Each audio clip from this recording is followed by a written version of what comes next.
الله وبركاته. إن الحمد لله نحمده ونستعينه ونستغفره ونعوذ بالله من شرور أنفسنا ومن سيئات أعمالنا. من يهد الله فلا مضل له ومن يضلل فلا هادي له. أشهد أن لا إله إلا الله وحده لا شريك له وأشهد أن محمدا عبده ورسوله.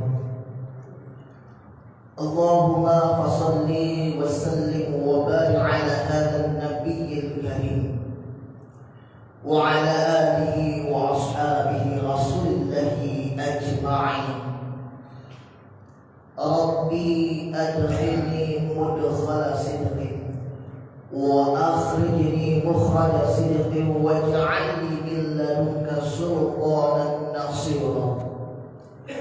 وقل الحق وزهق الباطل إن الباطل كان زهوقا.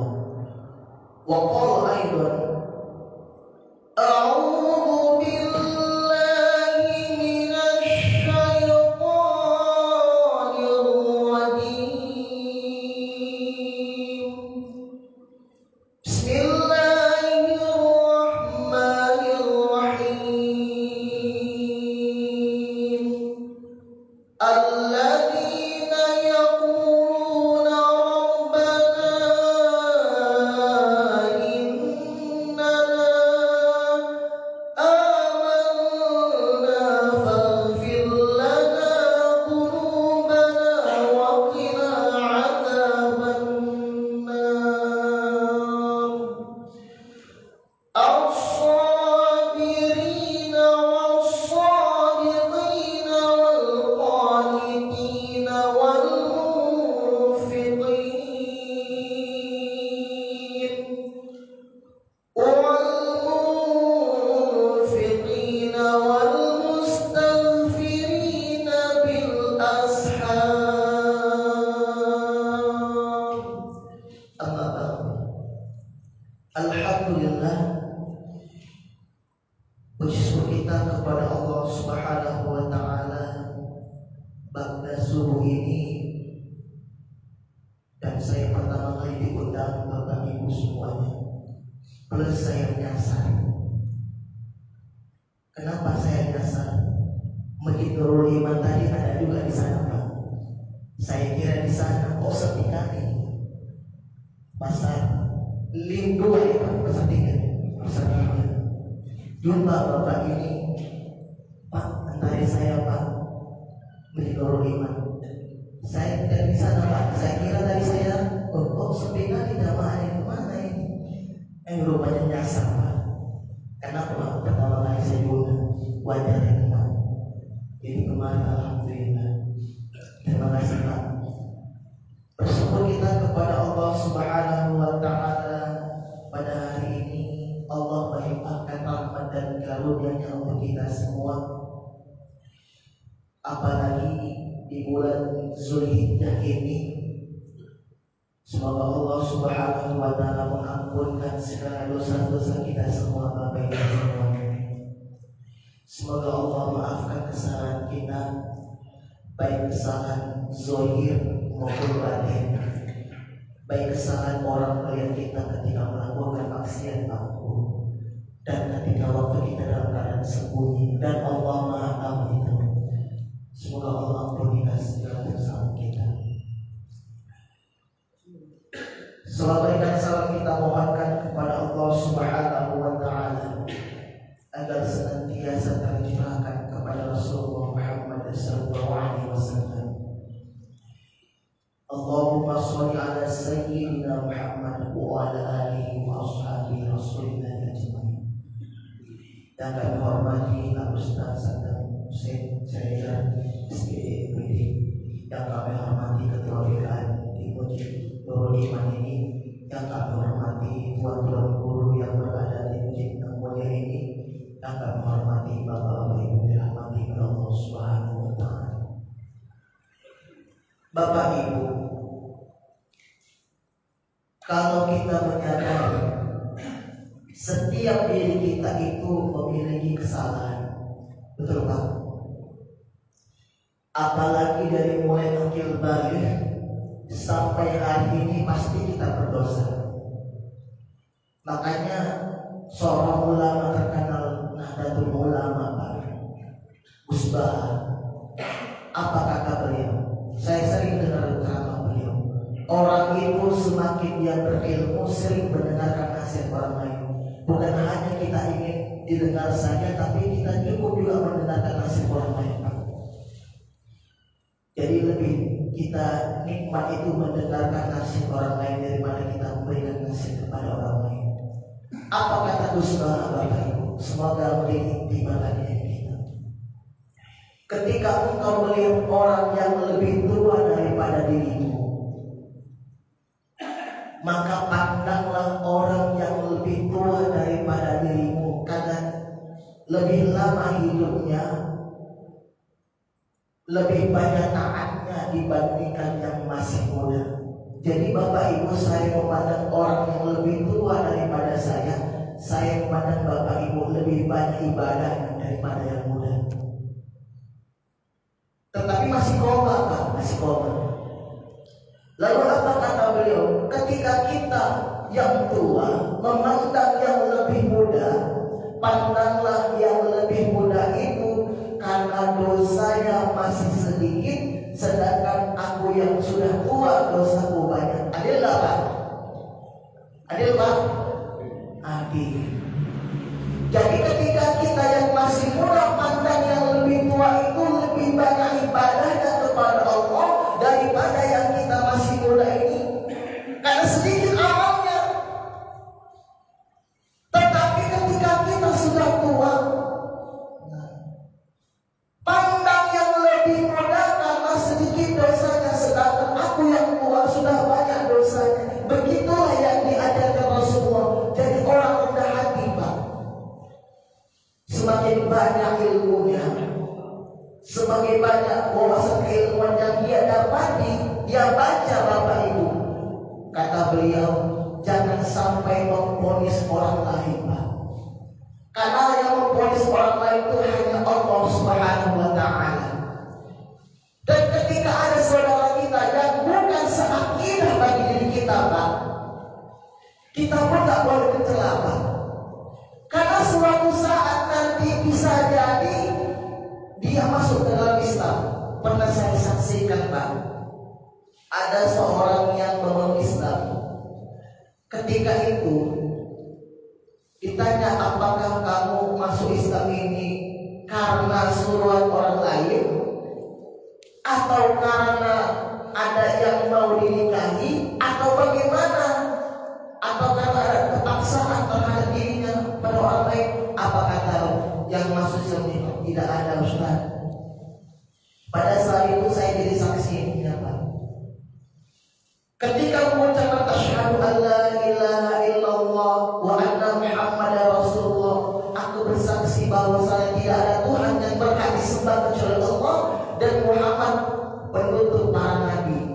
Pada saat itulah seluruh dosa-dosanya Pak terhapus Pak, dari mulai akil balik sampai dari hidup pada saat itu. Makanya kata Nabi, orang yang memeluk Islam maka Allah gugurkan dosanya. Pada saat itu saya bilang, Bang, doakan saya ya Bang, abang ini masih bayi Bang. Kok bisa Ustaz?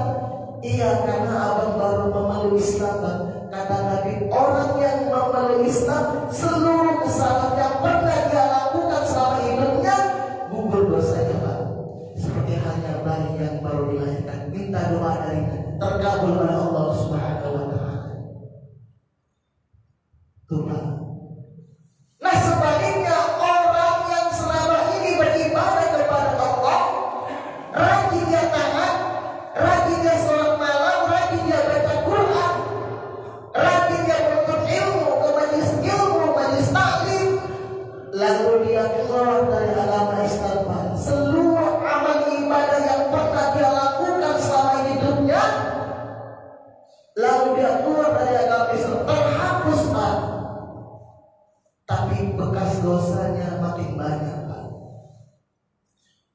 Makanya ada sebuah buku karangan Imam Az-Zahabi dalam kitabnya Al-Kabair, Bapak Ibu. Salah satu boleh kita bunuh orang itu adalah ketika dia keluar dari Islam, boleh kita bunuh, Pak. Tapi di sini nggak boleh, kan, Pak? Halal darahnya ketika dia keluar dari agama Islam, boleh dipotong kepalanya. Tapi nggak boleh, Pak, ya? Nggak boleh. Halal darahnya, kenapa? Karena sudah beriman keluar dari keimanan. Makanya bersyukurlah kepada Allah Subhanahu wa Ta'ala sampai hari ini Allah berikan kita hidayah. Dan saya tak pernah tinggalkan doa ini, Pak. Ini saya kasih amalan Bapak Ibu. Rabbana la tuzigh qulubana ba'da idh hadaitana wa hab lana min ladunka rahmah innaka antal wahhab. Jangan pernah tinggalkan doa itu, Pak. Bisa saja hari ini kita beriman, besok kita murtad, Pak. Ada sebuah kisah nyata ini, Pak, di Timur Tengah. Tapi nggak boleh saya sebut namanya, kode ini jurnalistik, Pak. Ada seorang ulama terkenal hafal Quran, hafal hadis, banyak jamaahnya serta banyak muridnya. Ketika itu Bapak Ibu, kalau dia diskusi selalu menang, Pak. Nah, ada seorang profesor dari orang Yahudi, perempuan, Pak, pintar. Ketika itu pertanyaannya begini, pertanyaannya, wahai Syekh, apakah Anda tahu Tuhan itu ada atau tidak? Surga ada atau tidak? Gak mampu si Syekh tadi, tuan guru tadi, Pak, menjawab pertanyaan tadi orang Yahudi tadi, perempuan pintar tadi, Pak, dari kalangan profesor. Akhirnya apa? Berpikir karena kalah debat, si profesor tadi pulang ke rumah, berpikir si ulama tadi, ada gak surga? Ada gak neraka? Ada gak Allah? Ternyata Bapak Ibu, Allah menyesatkan dirinya. Ulama lain menasihati, ayolah kembali, itu jamaah itu bukan murid-murid kamu, jamaah kamu itu pengikut-pengikut kamu. Apa kata ulama ini? Enggak, aku enggak yakin sama Allah. Semua ilmu yang dia pelajari, Pak, sirna, Pak. Al-Quran yang dia baca hilang semuanya. Bahkan hadis yang dia tulis pun tak lengket di kepala, Pak. Karena hidayah itu milik Allah. Milik Allah. Jadi urusan Allah. Wallahu yahdi man yasha'u ila siratin mustaqim. Allah yang berikan petunjuk, Pak, bukan kita, Pak. Nabi Nuh saja memberikan nasihat kepada umatnya, banyak yang menyeleweng, Pak, termasuk anaknya. Nabi Nuh alaihissalam bagaimana menyuruh umatnya untuk kembali kepada Allah, sedangkan istrinya tidak patuh kepada Allah. Jadi hidayah itu milik Allah, bukan milik manusia. Nah, hadirin yang berbagi rahmati Allah Subhanahu wa Ta'ala. Untuk itu, kata Imam An-Nawawi, Bapak Ibu, apa kata beliau? Setiap diri kita itu berpeluang untuk mendapatkan ampunan Allah Subhanahu wa Ta'ala. Setiap diri kita, Pak, kalau kita masih hidup, berpeluang untuk mendapatkan ampunan Allah Subhanahu wa Ta'ala. Wasari'u ila maghfiratin min rabbikum wa jannatin 'ardas samawati wal ardu iddat lil muttaqin. Minta ampunlah kepada Allah, karena setiap diri kita itu pasti mempunyai kesalahan, sedikit pun pasti ada, Pak. Tapi yang diajarkan Rasulullah adalah ketika kita mengakui kesalahan diri kita. Terkadang kita nggak mengakui kesalahan diri kita. Ketika kita selesai sholat subuh tadi, Pak, apa yang diucapkan? Astagfirullah, ya Allah, ampun dosa, ya Allah. Ya Allah, dosaku banyak, ya Allah. Ya Allah, ucapanku menyakiti hati saudaraku, ya Allah. Ya Allah, perbuatanku banyak keliru ya Allah, ampun dosaku ya Allah. Setiap hari kita minta ampun kepada Allah, siang dan malam. Makanya kata Allah, qad aflaha man zakkaha wa qad khaba man dassaha. Beruntunglah orang-orang yang membersihkan hatinya, Pak. Kalau pakaian kita kotor, bisa tak kita cuci, Pak? Bisa. Makanya ada sebuah buku karangan Imam Al-Ghazali, kitabnya Al-Mu'min. Ini kitabnya Pak Ulama. Orang yang beriman itu akan berusaha memperbaiki hatinya, memperbaiki amal ibadahnya. Itu orang-orang yang beriman. Makanya Bapak Ibu, ada beberapa hal ketika kita minta ampun sama Allah Subhanahu wa taala, apalagi Pak menjelang azan subuh. Itu doanya dikabulkan oleh Allah Subhanahu wa taala, apalagi kita sholat malam. Sholat malam, Pak. Disitulah doa kita dikabulkan oleh Allah Subhanahu wa taala. Makanya kata Allah Al-Quran surah Ali Imran ayat 16-17. Apa kata Allah? Alladzina yaquluna rabbana innana, ya Allah, kami ini beriman ya Allah. Beriman kami kepadamu ya Allah. Beriman kami kepada Rasulmu ya Allah. Dan kami meyakini kami banyak kesalahan. Betul nggak Pak? Kami banyak kesalahan ya Allah. Ketika waktu sholat tahajud, Bapak Ibu, disitulah kita memperbanyak istighfar kepada Allah, zikir kepada Allah Subhanahu wa taala. Makanya katakan ketika itu Nabi itu menyampaikan risalah kenabian kepada umatnya, ya Allah, ampunlah umatku ya Allah. Wastaghfir li dzambika wasabbih bihamdi rabbika bil 'ashyi wal ibkar. Siang dan malam Nabi itu berdoa, ya Allah, ampunilah umatku ya Allah. Ampunilah umatku ya Allah. Bagaimana dengan Rasul? Rasul itu minta ampun kepada Allah itu siang dan malam 70 kali, Pak. Bahkan hadis yang lain dijelaskan 100 kali Rasulullah minta ampun. Bapak Ibu, pertanyaannya, Rasul itu ada nggak dosanya? Ada Pak? Tak ada Pak. Dari mulai lahir sampai wafat beliau, Allah memaafkan kesalahan beliau.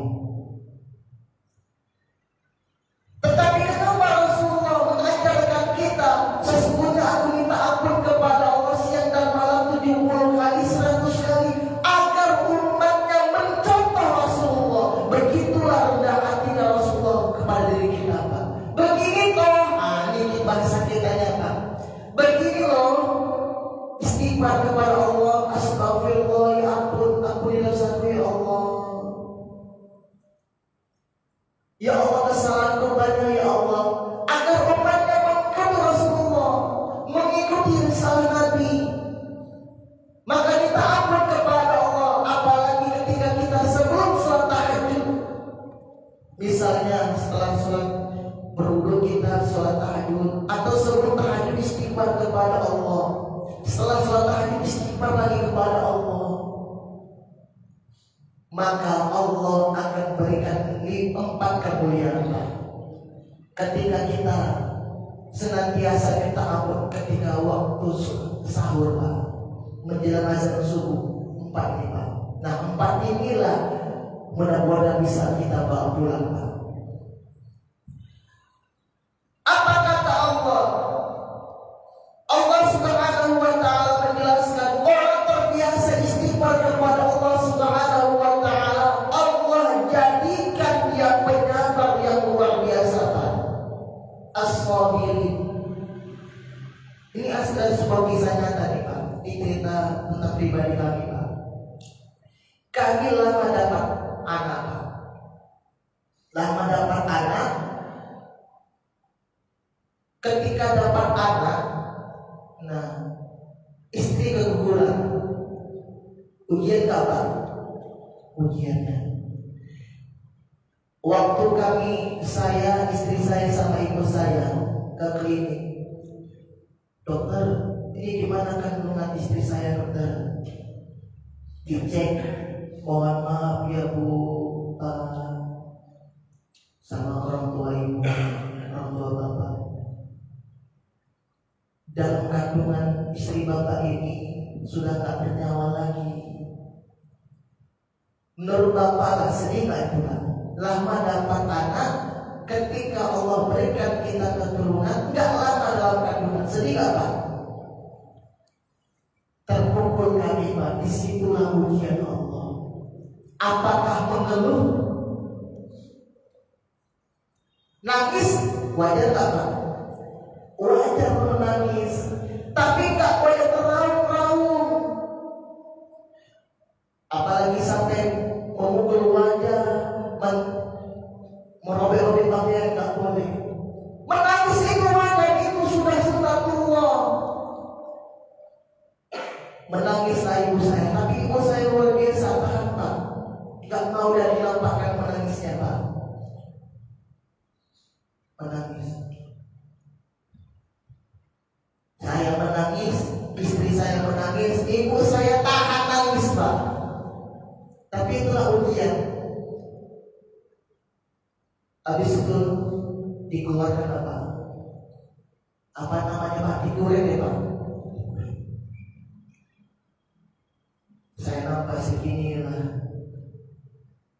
penghuni surga. Saya bilang dalam hati saya pak, sekitar 4 bulan pak, udah jadi kata pak, udah diberikan rumah pak. Saya kubur. Nangis istri saya, sabar ya deh. Itu ujian pak. Karena setiap diri kita itu pasti memiliki ujian. Orang yang beriman itu akan diberikan ujian sesuai dengan kemampuan dirinya. La yukallifullahu nafsan illa usaha. Ada orang sudah lama dia berumah tangga, belum dapat rezeki anak, ujian. Ada lagi orang yang lama nikahnya, umur 50 tahun baru berumah tangga, ujian tak pak? Ujian, karena setiap diri kita itu diberikan Allah ujian. Beda ujian kita, belum tentu kita mampu melewati ujian mereka, dan belum tentu juga mereka melewati ujian kita. Karena ujian itu setiap manusia berbeda. Maka kata Allah, berbanyak istighfar.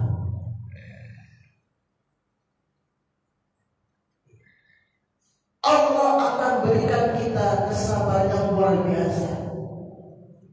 Berapa tahun kemudian hamil lagi istri pak. Alhamdulillah anak saya ber 3 tahun. 2 tahun kemudian ngandung lagi pak.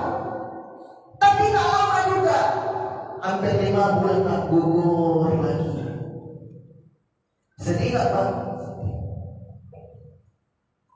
Nah sekarang hamil lagi istri, alhamdulillah pak. Mudah-mudahan bulan ini pak Allah lancarkan. Ya pak. Udah 9 bulan pak, semoga Allah lancarkan persalinan istri saya. Karena setiap kita itu ujian kita berbeda-beda, maka perbanyaklah istighfar kepada Allah. Allah berikan kesabaran daripada orang lain pak. Beda lagi ibu kami, ketika kami kecil pak, anak yatim pak, ujiannya berat bapak ibu. Ibu kami mencari nafkah, mensekolahkan kami. Mohon maaf bapak ibu, satu kampung itu gak ada yang suka sama ibu kami. Kenapa bisa mensekolahkan anak-anaknya? Ada beberapa abang saya yang ustaz bapak ibu mungkin pernah mengisi di sini. Saya anak terakhir. Semuanya ustaz bapak ibu, itulah keberkahan. Nah Allah berikan kesabaran. Maka diberikan Allah kesabaran, itulah tanda orang kita beriman. As-sabirin. Yang kedua bapak ibu, orang kalau sudah terbiasa dia beristighfar kepada sholat malam, Allah jadikan dia orang jujur, Pak. Karena jujur itu mahal, Pak. Mahal nggak jujur, Pak? Mahal. Inna sidqa yahdi ilal bir, wa innal birra yahdi ilal jannah, wa inna rajula la yasduqu hatta yaktuba min 'indillahi siddiqan, kata Nabi. Orang jujur itu Allah akan mencatat dirinya sebagai orang-orang jujur. Ketika saya diundang, Ustaz Ali bisa nggak ngisi pengajian? Insya Allah Ustaz, kalau diundang saya datang Ustaz. Saya kira tadi malam Pak udah agak mendung, ini besok hujan kan ya. Saya berdoa ya Allah jangan hujan ya Allah, supaya saya bisa ngisi pengajian subuh. Alhamdulillah, walaupun saya nyasar Pak, nggak apa-apa. Nggak apa-apa kan Pak? Nggak apa-apa. Dan tadi saya cegat Bapak Ibu, anak pemuda-pemuda. Untung saya pakai ceramah. Begini aja. Ada beberapa kereta tadi saya bawa menimpa. Mau dicegatnya saya Pak. Anak-anak umur 20 tahun ke bawah tadi. Dari rumah saya udah pasang doa. Bismillahirrahmanirrahim. Ma'asmi sayyidul ahdi wal bisama wassalamu'alaikum. Baca surah yang kursi. Karena nggak tahu kondisi Bapak Ibu di jalan ini. Betul nggak Pak? Ada beberapa motor tadi, anak-anak muda tadi dicegat saya Pak. Makanya untungnya saya pakai baju ceramah Pak. Ada syukurnya juga Pak. Daerah mana yang tadi Pak? Astaga, saya pun takut juga Pak. Nih anak-anak kita Bapak Ibu jaga ya. Jangan sampai keluar-keluar malam Pak. Nah Bapak Ibu dirahmati oleh Allah Subhanahu wa Ta'ala. Jadi yang kedua itu kejujuran. Karena kejujuran itu mahal Pak. Ketika kita sudah berusaha jujur kepada orang lain, jujur kepada Allah dan jujur kepada diri kita, karena terbiasa melazimkan istighfar kepada Allah, Allah jadikan kita orang jujur Pak. Karena orang jujur itu berapa? Banyak di negeri kita orang pintar Pak, tapi sedikit orang jujur. Karena kejujuran itu identik dengan orang-orang yang beriman. Kalau dia benar-benar beriman kepada Allah, dia akan berusaha jadi orang jujur dia. Lisannya jujur, perbuatannya jujur. Salah satu kemunafikan seseorang itu kata Nabi, di dalam hatinya berbeda, ucapannya juga berbeda. Betul nggak Pak?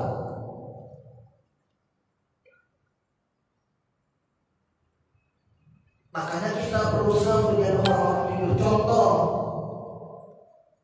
Pak datang yang, kenapa Pak? Saya ada walimatul urus, anak saya nikah Pak, datang ya Pak.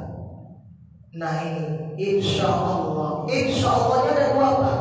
Insya Allahnya orang yang beriman atau insya Allahnya orang Indonesia Pak. Beda. Kalau insya Allahnya orang beriman itu 99% itu dia akan datang. 1% bisa jadi ada kendala.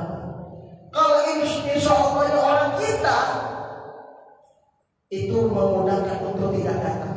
Nah itu dia. Kalau kita nggak bisa datang, katakan mohon maaf Pak, saya nggak bisa datang, saya bisa kirimkan transfer uang Pak. Bilang saja nggak bisa datang.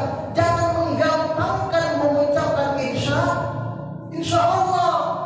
Karena orang-orang beriman itu insya Allah itu dia akan berusaha untuk datang menghadiri walimatul urus. Tuh Pak. Rupanya nggak datang kita. Betul nggak Pak? Berarti ada tanda kemunafikan dalam diri kita Pak. Jadi kejujuran, berusaha kita untuk jujur kepada orang lain, jujur kepada Allah, dan jujur terhadap diri kita. Jujur. Misalnya nih besok kita pengajian, insya Allah saya datang. Rupanya nggak datang kita. Kalau nggak datang sampaikan, Pak mohon maaf Pak saya nggak datang Pak. Kemana? Ada urusan. Nggak apa-apa. Betul nggak Pak? Daripada bilang kita nggak mau datang, rupanya nggak datang kita. Nah ini Pak. Makanya harus berhati-hati kita berjanji kepada orang lain. Nah kalau orang sudah terbiasa istighfar kepada Allah pada malam harinya, apalagi waktu sahur, disitulah Allah menetapkan kita jadi orang jujur, Pak. Jujur. Makanya di antara penghuni surga Jannatul Firdaus adalah orang yang selama hidupnya akan berusaha menjadi orang jujur, Pak. Jannatul Firdaus itu surga yang paling tertinggi, Pak. Nanti pada hari kiamat kelak ada beberapa golongan yang dimasukkan oleh Allah Subhanahu wa taala ke dalam surga. Beraneka ragam surga itu, Pak. Surga yang paling tinggi itu Jannatul Firdaus. Itu dekatnya Allah Subhanahu wa taala. Maka ketika kita berdoa kepada Allah, ya Allah masukkan aku ke dalam Jannatul Firdaus ya Allah. Kalau kita minta doa sama Allah yang tinggi-tinggi tidak apa-apa, Pak. Surga Jannatul Firdaus. Nah, Bapak Ibu dirahmati oleh Allah Subhanahu wa taala. Ini yang kedua, orang membiasakan istighfar kepada Allah Subhanahu wa taala. Ini luar biasa, Pak. Orang yang senantiasa minta ampun kepada Allah, terkhusus pada malam harinya, pas waktu kita sholat malam, Pak, disitulah kita bermunajat kepada Allah Subhanahu wa taala. Ketika Allah turun, Bapak Ibu, mana hambaku ini yang beribadah? Dalam riwayat Sahih, Pak, ketika Allah turun pada malam harinya, menyaksikan mana hambanya yang bersujud kepada Allah, dan ketika itu seorang hamba minta ampun kepada Allah, maka Allah ampuni dosanya. Ketika dia punya hajat, Allah kabulkan hajatnya. Luar biasa, Pak. Tapi syaratnya satu, mengakui kesalahan diri kita. Yang kedua, Pak, saya kasih perhatian, Pak. Ustaz, bagaimana Ustaz? Bagaimana Ustaz?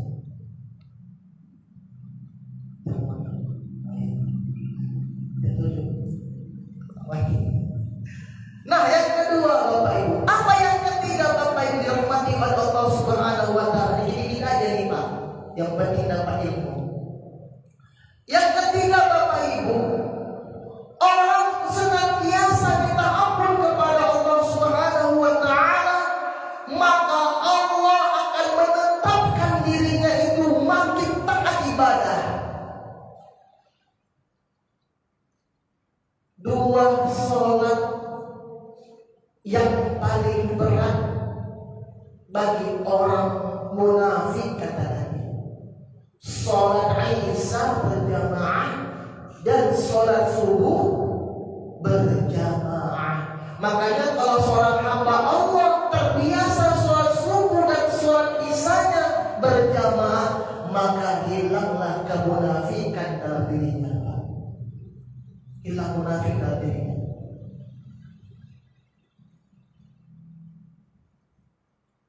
Kenapa Bapak Ibu sholat Isya itu orang udah pada tidur, Pak? Betul nggak, Pak? Berat nggak ke masjid, Pak? Berat. Sholat subuh, apalagi sholat subuh apa? Nggak bisa dilihat orang, Pak. Kenapa orang masih tidur? Kenapa Bapak Ibu sholat subuh sama sholat Isya itu, disitulah Allah menghilangkan rasa ujub dalam diri kita, rasa ingin dipuji karena terbiasa sholatnya di masjid. Makanya sholat Isya dan sholat subuh itu sering dah ke masjid, maka Allah mencabut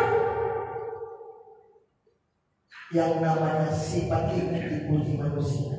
Wa ma umiru illa liya'budullaha mukhlishina lahu-d-din. Beribadah kepada Allah ini karena Allah, Pak.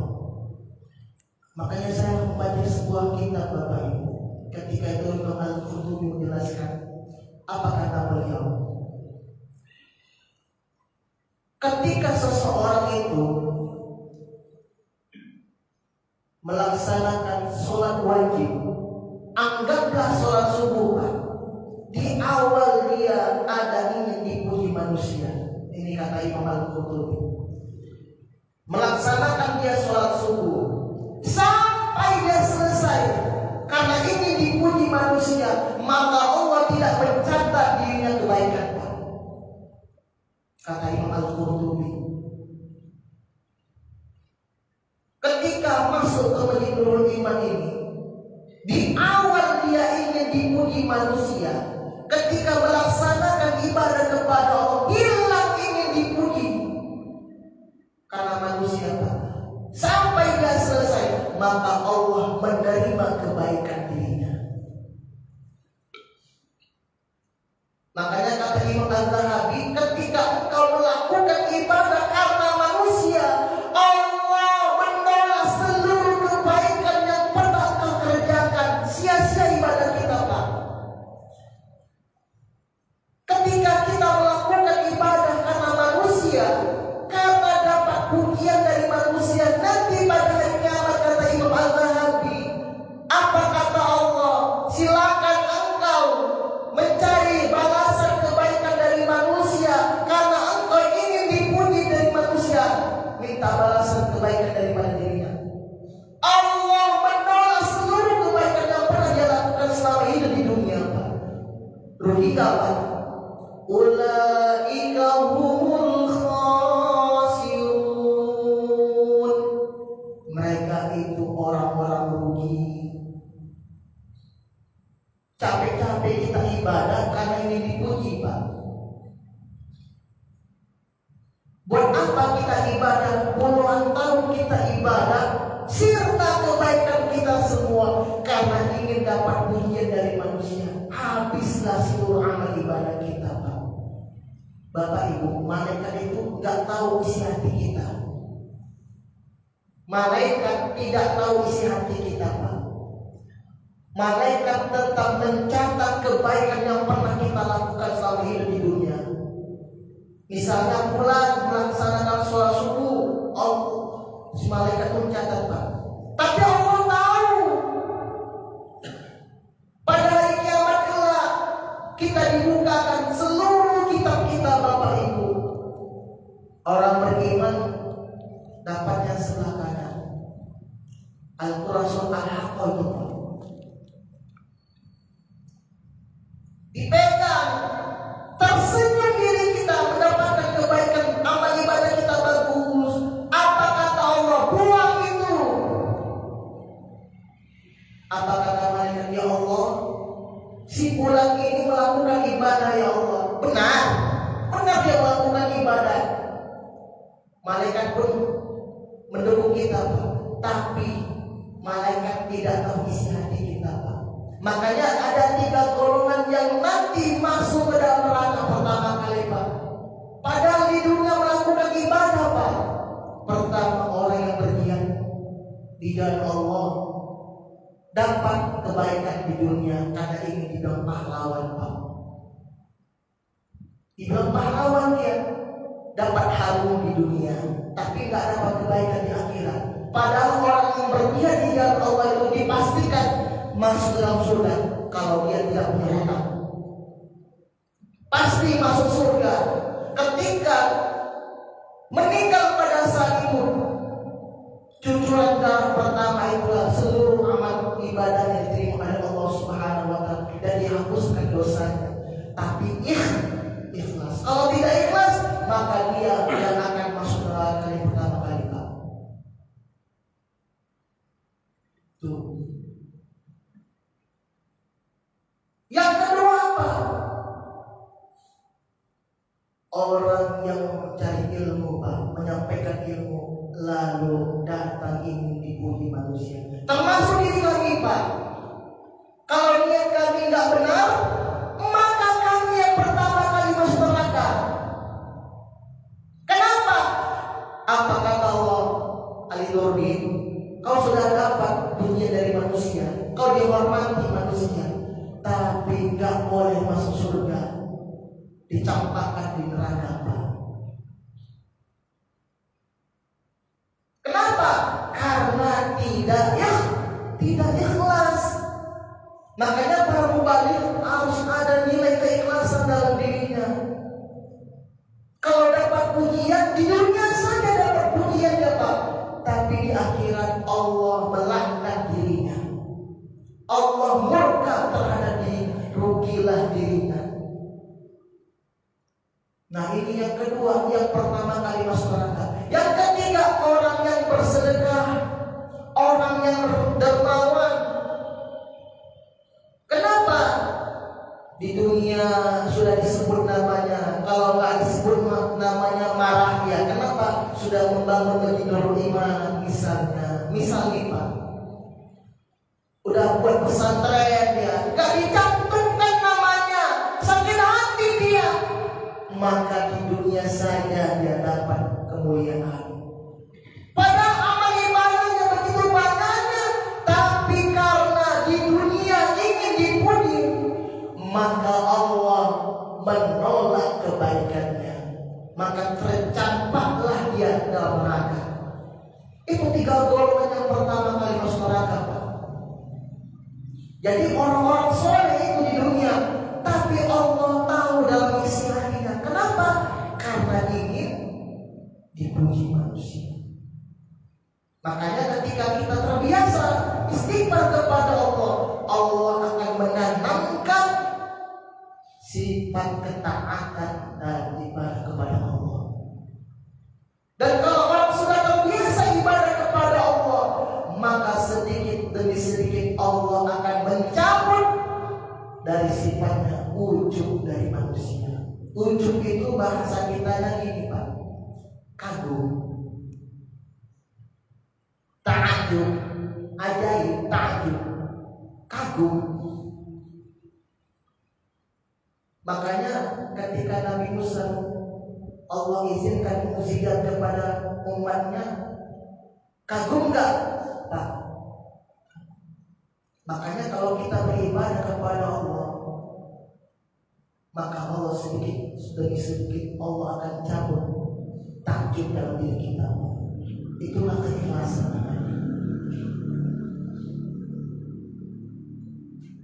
Melazimkan minta ampun kepada Allah. Kata Nabi, siapa yang melazimkan minta ampun kepada Allah, maka Allah akan memberikan kemudahan ketika dia dalam kondisi kesulitan. Allah akan memberikan jalan keluar baginya. Jadi yang ketiga adalah Allah akan menjadikan dirinya itu makin taat beribadah kepada Allah. Ini yang ketiga. Ini kategori yang ketiga, orang terbiasa istighfar, waktu sholat malam, waktu tahajud, waktu menjelang dan subuh. Kalau nggak sempat kita sholat malam Pak, misalnya azan subuh 4.51 misalnya Pak, kita sampai ke masjid jam 4.30, masih sempat nggak kita sholat malam Pak? Atau kita tidak mau sholat malam, minimal kita ketika kita sampai di sini perbanyak istighfar kepada Allah, Allah kabulkan doa kita. Ini yang ketiga. Yang terakhir Bapak Ibu, apa yang terakhir Bapak Ibu?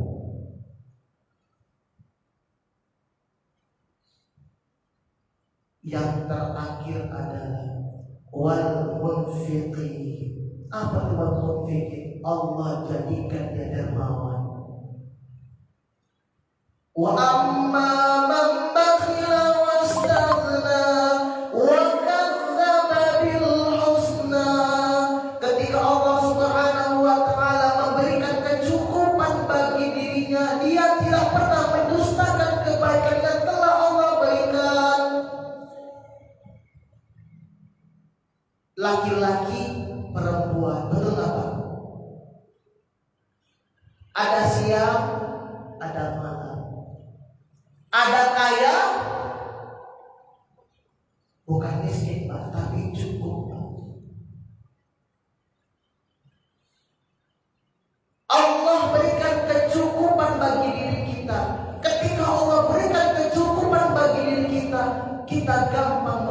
orang lain.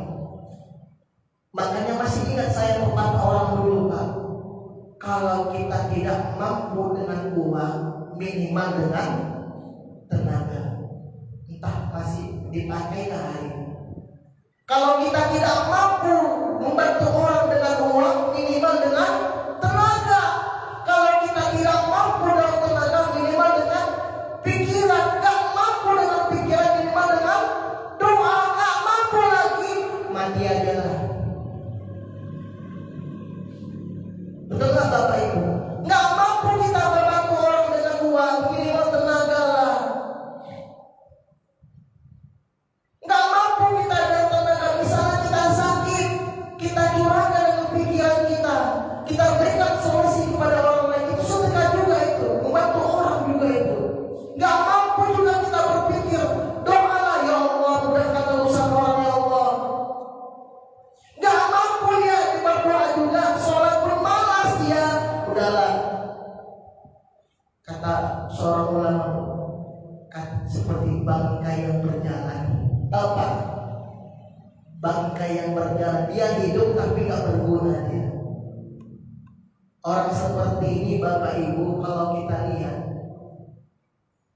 dia hidup tapi menyusahkan orang. Ada nggak Pak? Ada Pak? Ada. Dia hidup tapi menyusahkan orang, ya seperti hanya bangkai yang berjalan. Mohon maaf Bapak Ibu,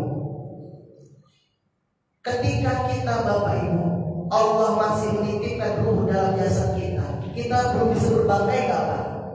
Belum ya. Misalnya ini Allah cabutlah nyawa kita, berubah nggak nama kita Pak? Berubah menjadi mayat.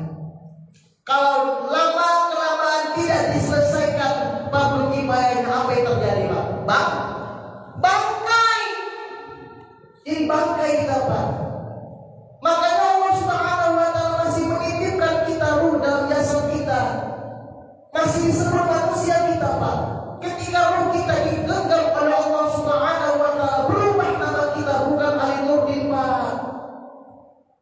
Bukan Ali Nurdin Pak, tapi jenazah nama kita. Tapi nama kita si mayat, itu mayatnya itu si pulang udah disolatkan belum? Berubah nama kita Pak. Sebentar aja kan Pak. Misalnya ini jam 5 pagi kita meninggal, jam 5 lewat, berubah nama kita, bukan nama kita Pak. Nama si mayat nama kita. Nama si jenazah nama kita. Siapa itu? Almarhum. Siapa itu? Almarhum ini. Oh, dia selama hidup di dunia begini dia lakukan. Almarhum ini. Berubah nama kita sebentar Pak. Jadi Bapak Ibu, ketika di dunia inilah kita melakukan ibadah kepada Allah, nanti ada saatnya Allah akan mencabut nyawa kita. Maka perbanyaklah istighfar kepada Allah Subhanahu wa Ta'ala. Allah akan ampunkan segala dosa kita. Asalkan kita Bapak Ibu yakinlah, ketika kita bersungguh-sungguh istighfar kepada Allah, maka Allah akan mengampunkan segala dosa-dosa kita.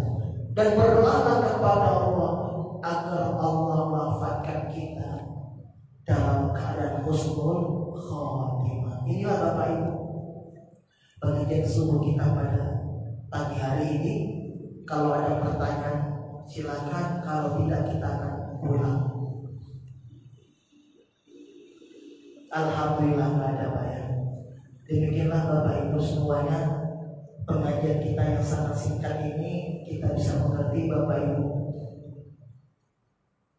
Ada seorang ulama satu lagi Bapak Ibu, Kiai kita sendiri lagi, Abdul Nasir. Apa kata dia? Saya masih ingat ceramah dia. Orang yang cerdas itu adalah orang yang mensederhanakan ucapannya, lalu orang mulai mengerti apa yang disampaikan. Itu orang cerdas Pak. Kata Hakim, bukan kata itu. Inilah Bapak Ibu, mohon maaf atas segala kekurangan saya. Kepada Allah saya minta ampun. Astagfirullah wa atubu ilaih. Wabillahi taufiq wal hidayah. Wassalamualaikum warahmatullahi wabarakatuh.